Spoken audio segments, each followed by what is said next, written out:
빠질 만큼 빠졌다라는 시각도 있는 반면에 아직은 저점이 확인되려면 멀었다. 뭐 이런 극단적으로 좀 엇갈리고 있는데요. 그만큼 시장이 좀 어렵다는 얘기일 것 같습니다. 현재 시장 흐름 어떻게 봐야 될지 3인의 전략에서 알아보도록 하겠습니다.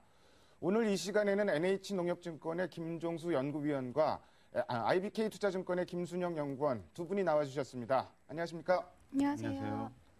시장 중심이 되는 키워드를 알아봅니다. 먼저 5위부터 3위까지 키워드를 화면을 통해서 확인해 보도록 하겠습니다. 오늘의 5위 키워드는 달러 강세 완화입니다. 유로 달러 환율이 1.25달러대로 상승했습니다. 달러 원 환율은 소폭 하락하고 있습니다. 4위 키워드는 코스피 200 정기 변경입니다. 거래소에서 어제 장 종료 후에 코스피 200 정기 변경 결과를 발표했습니다. 11개 종목이 교체되었습니다. 3위 키워드는 미국 지표 부진 지속입니다. 미국의 4월 공장 주문이 예상과 달리 감소한 것으로 나타났습니다. 2개월 연속 감소했는데 2개월 연속 감소한 것은 3년 만에 처음입니다. 어제 시장 끝난 다음에 코스피 200 종목 변경을 발표를 했습니다. 11개 전부 제조업군에서 이제 교체가 됐고요. 코스피 200에 들어가면 일단은 차익거래에 대한지 바스켓에 담아야 되기 때문에 수급상으로 당연히 호재인 건 분명한 것 같습니다. 어차피 오늘은 반등 타이밍이기 때문에 올라오기도 하지만 어쨌든 코스피 200 편입된 종목들 시세는 나쁘진 좀 않은 것 같은데요. 그래서 그 중에서 또 관심 가져볼 종목도 한번 체크를 해볼 필요가 있을 것 같습니다. 김순영 연구원께서 관련 내용 좀 말씀해 주십시오. 네, 말씀하신 대로 전일인 이제 6월 4일에 KRX에서 코스피 200 정기 변경 종목을 발표를 했습니다. 일단 해당 종목은 현대위아나 만도, 두산엔진을 비롯한 제조업 한 11개 종목이 새로 신규로 편입이 됐고요. 그리고 이제 KPX 화인케미칼이나 금호전기 등 11개 종목은 이제 제외가 됐습니다. 그동안 이제 시장에서 논란이었던 이마트 같은 종목은 상장 후에 1년 기준을 아직 충족시키지 못했기 때문에 평가 대상에서 제외가 됐고요. 의외로 예상하지 못했던 파미셀 같은 종목은 신규로 편입되는 모습을 나타냈습니다. 최근에 이제 베이시스가 개선되고 있고, 그다음에 단기 성향의 그 비과세 인덱스 펀드 쪽으로 자금이 유입이 되면서 어떤 매수 프로그램 수급이 좀 개선되는 양상을 보이고 있는데요. 이제 과거에서도 봤을 때, 과거 매매 패턴을 봤을 때에도 이제 그 코스피 그 정기 변경 시에 그 교체 종목이었던 이 종목들 같은 경우에는 6월 동시 만기까지 코스피 200 대비해서 아웃퍼폼하는 패턴을 보였었기 때문에 특히나 좀 관심을 가질 필요가 있어 보입니다. 그 코스피 200 그 변경된 종목 중에서 살펴보면은 일단 실제 수요 종목군 중에서 이제 코스피 200 비중하고 그다음에 최근 1개월간 일평균 거래량을 비교해서 신규로 투자했을 때 좀 아웃퍼폼할 수 있는 가능성이 높은 종목, 그리고 수급상 개선이 될 수 있는 종목들을 좀 추려봤는데요. 그에 따르면 이제 만도나 두산엔진, 현대위아 등을 꼽을 수 있겠습니다. 근데 이제 특히 이 중에서도 만도나 위아 같은 경우에는 2분기 실적 전망도 우상향되고 있는 상황이기 때문에 이런 종목 같은 경우는 아무래도 실적을 바탕으로 해서 수급도 개선될 수 있다는 점에서 특히나 관심을 가질 필요가 있어 보입니다. 일단 과거에도 그러면 변경 종목이 이제 새로 편입됐을 때 만기일까지는 항상 그렇다는 건 아니지만 어느 정도 좀 수급상으로 개선 효과가 좀 있었다고 봐야 되네요. 네, 그렇게 보시는 게 맞는 것 같습니다. 예, 일단 만기일까지 어떻게 될지는 알 수는 없습니다. 수급이라는 건 누구도 장담은 못하는 건데 어쨌든 반드시 실적이 뒷받침되는 종목을 체크를 해야 될 것 같고 그 중에서도 만도와 현대위아 정도를 꼽아주셨습니다. 미국은 요새 지표 나오는 것마다 다 나쁘게 나오는데요. 공장 주문도 또 나쁘게 나왔고 그러다 보니까 점점 이번 연준 회의 때 양적 완화 얘기가 또 나오는 게 아니냐, 오퍼레이션 트위스트 갖고도 이제 부족한 게 아니냐 이런 의견들도 점점 많아지는 것 같은데 김종수 연구위원께서는 어떻게 보세요? 예, 말씀하신 것처럼 계속 지금 미국 경제 지표가 좀 나쁘게 나오고 있습니다. 근데 사실 그 시장 예상을 좀 많이 하했다, 그러니까 5월 고용 지표를 포함해서 이제 그런 지표가 많은데요. 일단은 그 전반적으로 그 미국 경제의 어떤 그런 흐름을 좀 우리가 한번 읽어볼 필요가 있는 것 같습니다. 사실 그 지난주에 발표했던 5월 고용 지표를 제외하면은 여타 고용 지표들은 여전히 양호한 흐름을 보여주고 있습니다. 5월 비농 고용만 제외하면은 전반적 고용 회복 기준 여전히 유효하다, 이렇게 일단은 말씀드릴 수가 있는데요. 사실 5월 비농 고용 지표 중에는 최근에 그 과거에 고용이 너무 상당히 좀 좋았던 어떤 반사 효과라든가 또 이 지표 변동성이 없지 않아 있습니다. 그래서 이런 걸 좀 감안해서 볼 필요가 있는데, 쉽게 말해서 작년 여름에 보시면 작년 여름에도 미국 그 고용 지표가 5월부터 8월까지 안 좋았습니다. 그때 그 다들 이제 경기가 안 좋다 그렇게 인식을 했지만 사실 그거는 이 계절 조정의 어떤 그런 그 인자가 약간 좀 일그러지면서 나타난 좀 그런 그 착시 현상이었는데요. 그 이후로 이제 미국 고용이 또 좋아지기 시작했습니다. 그래서 제가 이제 그런 점에서 올 고용 지표에 너무 예민할 필요는 없다. 대신 다른 옆에 있는 어떤 그런 그 숲을 한번 볼 필요가 있다고 이제 말씀드리고 싶은데요. 지금 미국 경기 흐름을 전반적으로 보시면은 고용 늘어나고 있고 소비 증가하고 있고 그런 가운데 지금 작년부터 좀 물가 부담이 컸었는데 지금 이제 유가가 떨어지면서 좀 하향 안정되고 있습니다. 그리고 최근에 주택 가격이 약간 지금 그 반등하는 그런 움직임이 우량우를 중심으로 해서 지금 나타나고 있고요. 그리고 아시겠지만 뭐 가게나 기업의 신용 사이클이 좀 회복되고 있습니다. 그러다 보니까 그동안 연준이 이 양적 완화를 통해서 강제적으로 유동성을 공급했는데 지금 공급을 하지 않는데도 불구하고 이 민간 통화가 스스로 돌고 있습니다. 그러니까 경제가 스스로 자생력을 얻어가면서 지금 회복하고 있다라는 의미입니다. 물론 강도는 약합니다. 아시겠지만 뭐 고용이 지금 그 실업도 상당히 여전히 높은 수준이고요. 뭐 소비 지출도 침체 이전만큼 회복되지 못한 그런 상황은 맞습니다. 그렇지만은 이 방향성 문제에서 경기는 계속해서 좀 완만하지만은 이 회복되는 쪽으로 가고 있다는 건 분명한 사실이고요. 그렇게 본다면은 자칫 그 최근에 조금 안 좋게 나오는 흐름을 가지고 너무 좀 예민하게 반응했을 때는 나중에 좀 힘들지 않을까. 이제 그런 관점에서 미국 경제를 좀 넓은 틀에서 한번 좀 다시 한번 바라볼 필요가 있다. 그렇게 봅니다. 사실 근데 이런 부분은 누구도 장담하기는 어려운데 이번 연준회의에서 뭐 양적 완화 얘기 나올 것이다 이런 얘기들이 상당히 많이 돌고 있지 않습니까? 예. 근데 뭐 김종수 연구위원께서는 그 가능성은 별로 크지 않다고 보시는 거네요. 예, 저는 전에도 한번 말씀드렸지만은 지금 시에서 말하는 양적 완화는 말 그대로 새로운 유동성 공급입니다. 근데 이제 연준이 2차 양적 완화를 하고 나서 종량으로 했던 게 오퍼레이션 트위스트였고 이거는 유동성 공급이 아니라 바로 이 금리 안정을 위한 그런 조치였습니다. 그래서 이번에 나올 조치도 그거에 대한 연장이지 새로운 유동성 공급이 아닐 거라는 것이고요. 그리고 이전만 해도 이 5월 고용 지표가 나오기 이전만 해도 연준에서의 이 QS가 없을 거라는 인식이 또 팽배해지는 그런 상황이었습니다. 그래서 뭐 갑자기 뭐 이번 주에 또 번역기 연설도 있긴 하지만은 그래서 기대를 한다는 것은 좀 아직은 좀 너무 좀 그 성급한 판단 아닌가 그렇게 보입니다. 좀 더 이제 경제 지표들이 더 나빠졌을 때는 가능하지만은 현재로서는 아직 좀 시기상조 아니냐 이렇게 보입니다.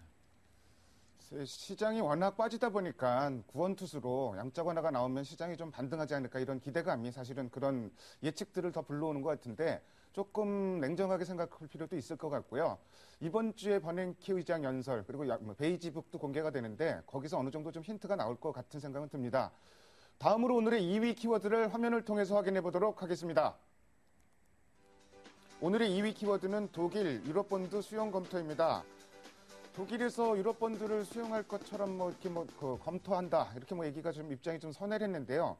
그 이전에는 이제 전 단계로 재정 통합이 돼야지 일단 뭐 검토될 수 있다. 그 전 단계가 사실은 굉장히 좀 까다로운 부분인 건 같습니다.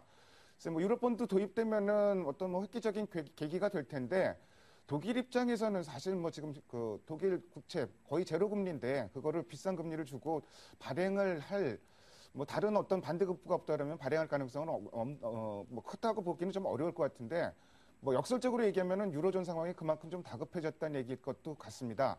김순영 연구원께서 관련 내용 좀 정리해 주십시오. 독일 메르켈 총리가 이제 전일 이제 유로본드랑 그리고 이제 은행 자본 확충에 대한 입장을 좀 돌아선 그런 모습을 시사하는 뭐 발표가 있었습니다. 근데 실제로 이제 28일 날 이제 그 EU 정상회담이 열리는데요.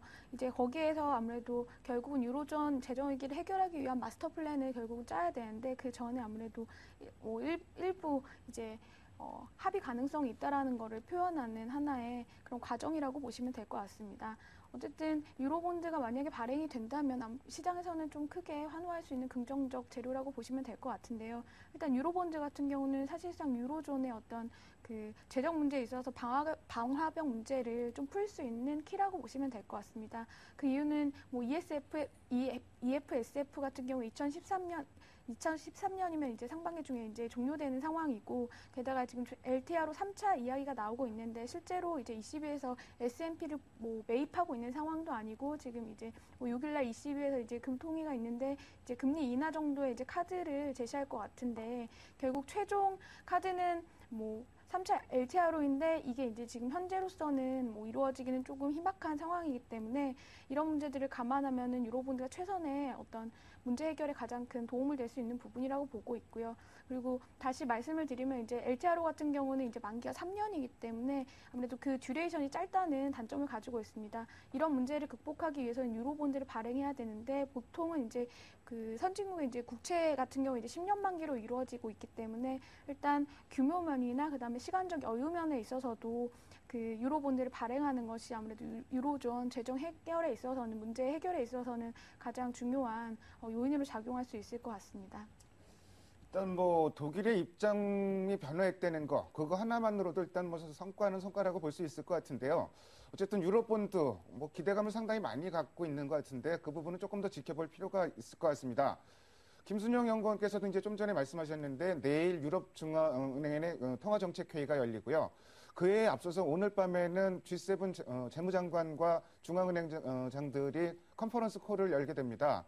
아무래도 상황이 좀 다급하게 많이 돌아가는 것 같은데, 이런 부분이 모멘텀이 될 수 있을지 시장은 사실 좀 기대를 하고 있는 것 같은데, 김종수 연구위원께서는 어떻게 보세요? 예, 뭐 말씀하신 대로 오늘 그 G7 또 연이어서 G20 뭐 재무장관 회의가 있고요. 내일은 또 ECB 통화정책 회의가 있습니다. 그래서 시장에서 좀 오늘 좀 심리가 잠깐 좀 이렇게 좋아지는 모습인 것 같은데요.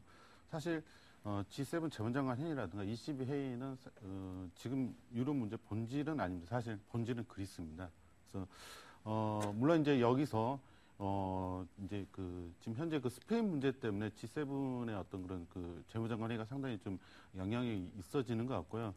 그에 따라서 이제 ECB가 어떤 카드를 내놓을지, 지금 말씀하신 대로 그 국채 매입을 좀 중단해놨는데 이걸 재개할 건지, 또 LTR을 또 시행할 건지, 뭐 이런 뭐 초안 계획이라도 발표할지 이러면 또 시장은 또 환호를 하겠지만은, 어쨌든 간에 이것은 지금 상황에서는 좀 부수적인 것 같고요. 제일 관건 역시 그리스 총선에 일단은 초점을 맞춰야 되지 않을까. 그래서 아까도 이제 그 7일 그 버냉키 의장의 발언이 있지만, 이것도 사실 그렇게 큰 부분은 아닌 것 같고요.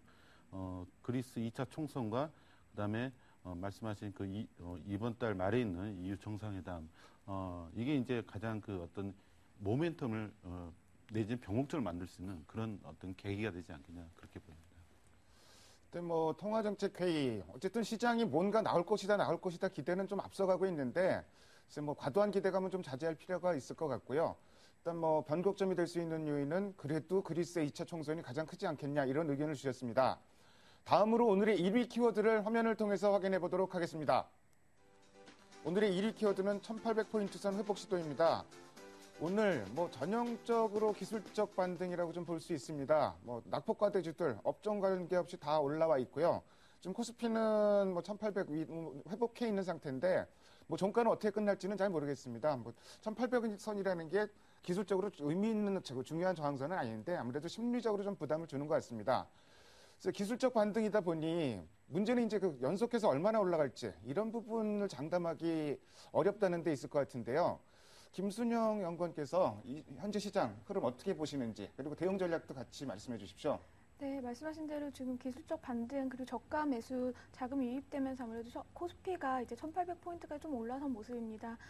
계속 말씀드렸지만 아무래도 이번 주에 중요한 이벤트 중에 하나가 이제 베이지북 발표와 그리고 ECB의 그 통화정책 회의 쪽인데요. 이쪽 부분에서 이제 뭐 우리나라 내일 같은 경우는 이제 휴장이기 때문에 이제 그것이 이제 목요일에 반영이 될 텐데, 이런 부분에서 이제 기준금리 인하를 통한 어떤 그 ECB에서의 그 시장 대응하는 모습이 조금이라도 보여지면은 반등이 조금 더 연장될 수 있을 것으로 보고 있습니다. 하지만 워낙 이제 최근에 뭐 이번 주 같은 경우에 낙폭이 컸기 때문에 어떤 되돌림 그 정도 수준의 반등이라고 보시면 될 것 같고요.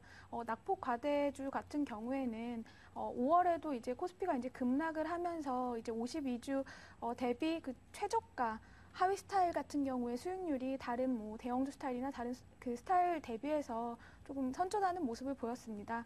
뭐 그러나 이제 낙폭이 컸기 때문에 이제 추후에 뭐 추가로 더 떨어질 여력이 없다, 약하다 그런 부분에서 이제 접근하시는 것은 약간 위험한 발상이라고 좀 보고 있고요. 이제 선별적인 대응이 좀 필요할 텐데 6월 같은 경우 이제 조금 6월 그림을 봤을 때는 이제 초 같은 경우에는 아무래도 유로존 리스크나 미국이나 중국 쪽에서 뭐 제조업 내지는 이제 고용 쪽의 지표가 워낙 안 좋았기 때문에 이제 관망세가 좀 나올 수 있겠고 특히나 이제 그리스 2차 총선 앞두고 시장에서도 이제 뭐 어느 정도 지켜보겠다는 심리가 나올 수 있기 때문에 그런 부분 감안하면 이제 월 초까지는 조금 조심스러운 움직임이 예상되고 이제 월 후반 쪽에서는 아무래도 모든 문제들이 수면 위로 올라온 상황이기 때문에 오히려 그 월 초보다는 후반이 조금 더 안정적인 흐름을 보일 것으로 예상을 하고 있습니다. 그렇기 때문에 아무래도 외국인이 그동안 이제 순매도를 하면서 낙폭이 컸던 그 대형주 스타일 중에서 이제 선별적으로 대응하는 게 중요할 텐데요.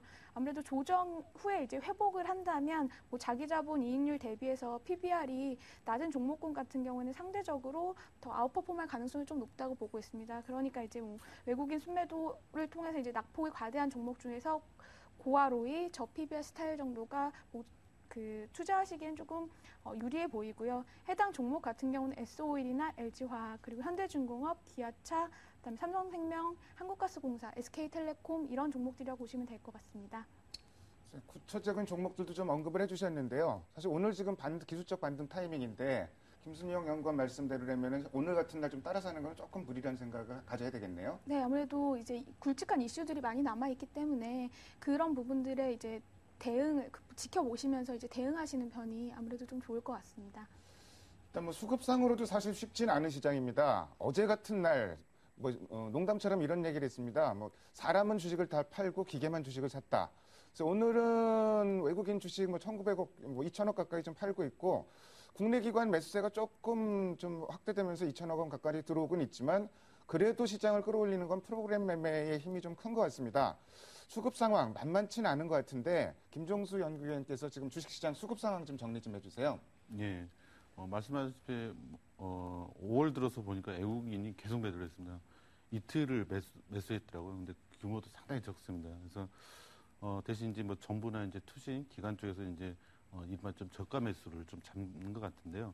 사실 전에도 말씀드렸지만은 올해장은 국내 자금에서 시장에 갈 수 있는 장이 아니라 외국인 유동성에 갈 수 있는 장입니다. 그래서 사실 시장이 좋아지려면 외국인이 다시 들어오는 걸 좀 기다릴 수밖에 없고요. 그렇게 되려면 역시 아까 말씀드린 것처럼 그리스 문제를 기점으로 해서 좀 우리가 판단을 해야 되지 않을까 봅니다. 그러면은 작년에도 그리스 그 국민투표 문제가 불거지면서 상당히 시장이 일희일비하지 않았습니까? 그래서 당분간은 좀 그런 장세가 좀 불가피하지 않겠냐. 그래서 그런 그 장세를 좀 준비하면서 향후에 이제 어떤 그 전략을 짜는 그런 대응이 좀 필요하지 않을까 생각합니다. 국내 기관들 같은 경우는 일단 뭐 시장을 이끌어갈 힘이 아직은 좀 부족하다고 보시는 거죠? 예, 그렇습니다. 뭐 무엇보다도 이제 힘이란 건 역시 그 자금이 들어와야 되는데요. 사실 지금 그 매수세 나온 것은 아시겠지만 저가 매수세 정도에 그칩니다. 새로운 신규 자금이 유입되는 부분이 아니고요. 그래서 그러다 보니까는 결국은 기관이 지금 이렇게 주식을 사더라도 힘이 없는 그런 모습인 것 같습니다.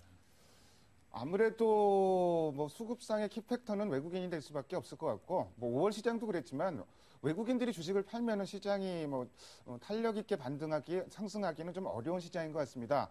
더불어 이제 한 말씀 더 드리면은 어제 같은 경우에 아침부터 이제 시장이 급락할 분위기였는데 개장 초반에 오늘 장 후반에 연기금이 들어온 데더라 이런 루머가 좀 많이 돌았었는데요. 시장이 어려울수록 이런 루머가 좀 많이 돕니다. 그런 부분에 대해서는 좀 주의하실 필요가 있을 것 같습니다. 지금까지 5가지 키워드를 통해서 오늘 시장의 흐름을 살펴봤습니다. 오늘 두 분 말씀 잘 들었습니다. 감사합니다. 감사합니다.